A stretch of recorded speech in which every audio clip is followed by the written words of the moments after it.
গুরুত্বপূর্ণ বৈঠক প্রত্যেকদিন প্রতিনিয়ত হচ্ছে। প্রধানমন্ত্রী বলেছেন যে তিনি টেলিফোনে কথা বলছেন রাষ্ট্রনায়কদের সঙ্গে, সেই কথাও কিন্তু তিনি সংসদে দাঁড়িয়ে বলেছেন যে আমারও বিভিন্ন বিষয় নিয়ে কথা হচ্ছে এবং বিভিন্ন দেশের সঙ্গে কথা আমরা বলছি। প্রধানমন্ত্রী এই কথাও বলেছেন। এখন প্রশ্ন হচ্ছে যে ভারতের অবস্থানটা কি? আমি একটু আপনার কাছ থেকে জানতে চাইব যে এই মুহূর্তে দাঁড়িয়ে তাহলে কি অবস্থায় রয়েছে ভারত, কি করছে ভারতীয় সেনা, ভারতীয় নৌবাহিনী, তাদের কি বক্তব্য উঠে আসছে, কতটা তারা নজরদারি চালাচ্ছে? এই 5 দিনের যেটা এক্সটেনশন অফ টক হয়েছে, এটা আমি বলি উইন্ডো অফ অপরচুনিটি। তার মানে একটা রাস্তা খুলে গেছে যেখানে ভারতের একটা রোল আমরা দেখতে পাচ্ছি। প্রথম দিন আমাদের মাননীয় প্রধানমন্ত্রী যখন উনি পার্লামেন্টে গিয়ে সবগুলো কথা বললেন, পুরো দেশকে বললেন আমাদেরকে করোনা মতন থাকতে হবে, রেডি থাকতে হবে, এটা ক্রাইসিস হবে। তারপরে আপনার আজকে আপনি তো বলছেন যে আজকে আমাদের রক্ষামন্ত্রী মানে ডিফেন্স মিনিস্টার আর সব যতগুলো সিডিএস অ্যান্ড আমাদের যতগুলো ডিফেন্স চিফ আছে ওরা কথা বলছে কেন? এই 5 দিনের মধ্যে কি হবে? প্রথমে আমরা বলছি এই যে টকের কথা, যেটা নেগোসিয়েশন যেটা হচ্ছে, ওটা দুটো জিনিস হয়েছে ইরানের মধ্যে।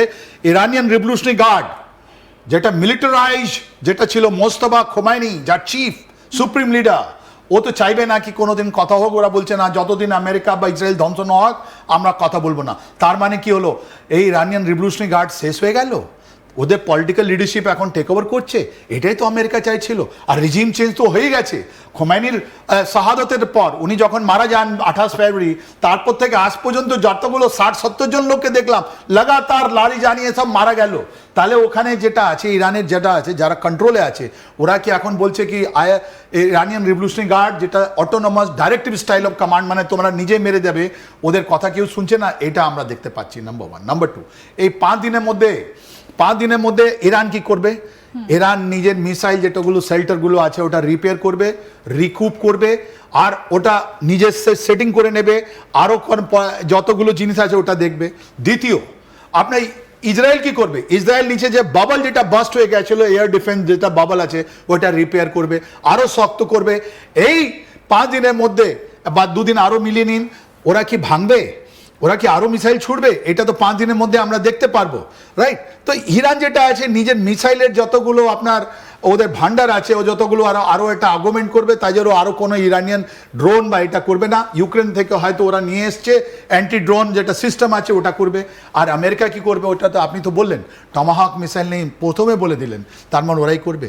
নাও ইন্ডিয়ার কথা, আজকে যে সোশ্যাল মিডিয়া আমরা যা কথা পাচ্ছি, যে আজকে কথার জন্য যে প্লেনগুলো ল্যান্ড করেছে আপনার, ওটা পাকিস্তানের মধ্যে আছে, কিন্তু পাকিস্তানের মধ্যে ক্যাপাবিলিটি নেই যে হরমুজটাকে আপনাকে দুদিকে এরকম লোককে দেওয়া। বিকজ পাকিস্তান সৌদি আরবিয়ার সঙ্গে যুক্ত আছে, ওদের কথা কেউ শুনবে না, ওদের মাটি থেকে ইরানের উপরে হামলা হয়েছে, রাইট? ইন্ডিয়া এরকম একটা কান্ট্রি আছে যেখানে এই আমাদের ভারত, গ্রেট ভারত, আমরা যদি ওখানে যাই, এ হরমুজের দুদিকে আমরা চালাই, দুদিকে যদি আমরা লোক রেখে দিলে আমাদের কি হবে? লোক আমাদের কথা শুনবে, আর এখান থেকে খাড়ি থেকে আবার ওই গ্যাস বা তেল এখান থেকে বেরোয় আরম্ভ হবে। তাই জন্যে কি আজকে যে আমাদের গতকাল মাননীয় প্রধানমন্ত্রী কথা বলার পর একটা আমরা বলি একটা ব্যাটল প্রসিজার স্টার্ট হয়ে গেছে। কি আমরা কি এখানে পিস কিপিং যেটাকে সবাই মানছে, যেটা আমেরিকাও মানছে, পুরো খাড়ি দেশ মানছে, কেন আমাদের 1 কোটি লোক আছে ওখানে, রাইট? এই ইরান মানবে? সবাই মানবে তো? তাহলে তাই জন্য আস্তে আস্তে করে এই 5 দিনের মধ্যে আমাদের যতগুলো ব্যাটেল গ্রুপ আছে, ব্যাটেল শিপ আছে, যার মধ্যে আমাদের নেভি আছে, যার মধ্যে আমাদের এয়ারফোর্স আছে, তার মধ্যে আমাদের গ্রাউন্ড ফোর্সেস, বিকজ এখানে দুদিকেই, এদিকে আর ওইদিকে দুদিকেই আমাদেরকে তো লোককে রাখতে হবে, নাহলে ওখানে কেউ কোনো গ্রুপ এসে যদি কেউ মেরে দেয় একটা কার্গো শিপকে, তো অনেক ড্যামেজ হয়ে যাবে। এই যে আপনার 33 কিলোমিটার এরিয়া, যার মধ্যে 6 কিলোমিটার যেটা আসা যাওয়ার আছে, ওটা তো ফিজিক্যালি সিকিউর করতে হবে। আর ওই সিকিউর করার জন্য যদি একটা peace keeping force outside UN mandate, outside United nation mandate, যদি কেউ আপনার যদি কোন দেশকে যে কেউ লোক করছে, অ্যাকসেপ্ট করছে, ওইটা আছে আমাদের ভারত। তাহলে ভারত একটা বিশ্বগুরুর কথা আমরা ভেবেছিলাম, ভারতের একটা মোর দেন রিজনাল রোল, চায়নায় নয়, রাশিয়াও নয়, এখন ভারতের সেনা কি ওখানে আজকে যাওয়ার জন্য প্রস্তুতি নিচ্ছে? আমার মনে তো হয় এটা প্রস্তুতি নিচ্ছে। কেন যে ট্রাম্প মিথ্যা কথা বলেন না, ইরানের যেটা হার্ডলাইনার আছে ওরা কথা বলছে কি আমরা কথা শুনবো না, কিন্তু ওখানে যে পলিটিক্যাল গ্রুপ যেটা আছে লেড বাই দেয়ার স্পিকার, আজকে সব সোশ্যাল মিডিয়া বা নিউজ পেপারে এটা বেরিয়েছে যে উনি তেহরান থেকে উড়ে আপনার ইসলামাবাদে গেছেন, ওখানে কথাবার্তা হচ্ছে, তাহলে সেকেন্ড ফেজ ইন্ডিয়ান যেটা ব্যাটল গ্রুপ আছে আস্তে আস্তে করে এদিকে আগুচ্ছে। তার মানে হলো কি কিছুদিনের মধ্যে টাইম লাইন যেটা আমরা ফিক্স করেছিলাম কি মার্চ মাসে কথা হবে না, কথাটা হবে এপ্রিল মাস থেকে জুনের মধ্যে, রাইট? তাহলে এটা কি আমরা আরও একটা রিভাইজ করতে পারি কি এই মার্চ মাসে লাস্টের দিকে, মানে 5 দিনের মধ্যে, মানে 26, 27, 28 তারিখের পর 29, 30 মার্চের মধ্যে আমাদের ইন্ডিয়ান আর্মি এই দুদিকে থাকবে এখানে, আর ওরা ফ্যাসিলিটেট করবে ওখান থেকে আনতে। এটা অনেক বড় জিনিস কথা আপনাকে বলছি, রাইট? আর এই যে কাইনেটিক থেকে নন কাইনেটিক, যার মানে আমাদের যেটা সামরিক টার্গেট থেকে ছেড়ে আমরা যেটা সিভিলিয়ান টার্গেটে যাচ্ছি, ওখানে তাহলে কি হবে? তার মানে ইন্ডিয়া এই যে 1 কোটি লোককে যেটা আমাদের কুয়েত থেকে, পুরো বাহরিন থেকে, কাতার থেকে নিয়ে আপনার দুবাই সব জায়গায় যেটা ছিল, ওরা কি আবার ওখানে থাকবে? আমাদের পরিবার, আমাদের ইন্ডিয়ান লোক ওখানে ওইদিকে তাকাচ্ছে। আর আমেরিকার একটা এখান থেকে এই যুদ্ধ থেকে বেরোবার, এটা ট্রাম্পের ওয়ার ছিল, সিনেটের অ্যাপ্রুভাল নেই, 60%, এটা কি করে দেয়? 60% আমেরিকান যেটা আছেন ওরা অ্যাপ্রুভ করছেন না আপনার কি নাম ট্রাম্পকে। তাহলে ট্রাম্পকে যদি রব দ্য র্যাঙ্ক যিনি বলছেন কি আমি কি করে বেরোবো, এই বেরোবার রাস্তাটা ইন্ডিয়া স্পষ্ট করে দিচ্ছে কি, তার মানে আমরা একটা বড় রোল করছি। শান্তি আলোচনা কি যেতে পারে?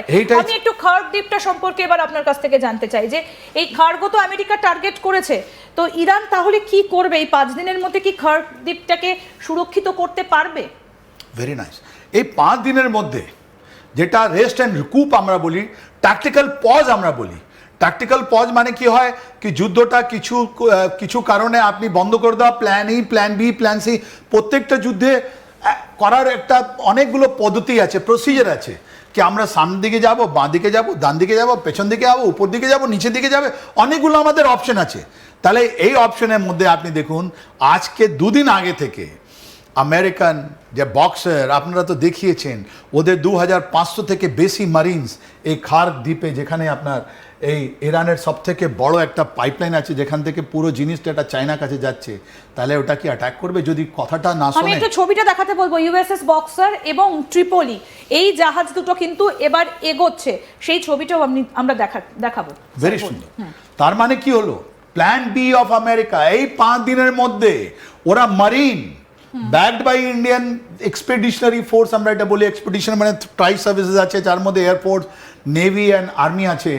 এরা এখন যখন আরেবিয়ান সিতে ঢুকবে, তাহলে কি আমেরিকান মারিনস ওরা কি খার্গ আইল্যান্ডে গিয়ে কন্ট্রোল করবে? যদি এখানে চলে আসে এরা যদি কন্ট্রোল করে, তাহলে তো আমেরিকান যেটা ড্রিম অফ কন্ট্রোলিং এনার্জি, এই যে আমরা বক্সার দেখাচ্ছি, এই দেখুন আপনি বক্সার দেখাচ্ছেন, এর মধ্যে মারিনসরা 2500 থেকে বেশি মারিনসরা এখানে বসে আছেন, রাইট?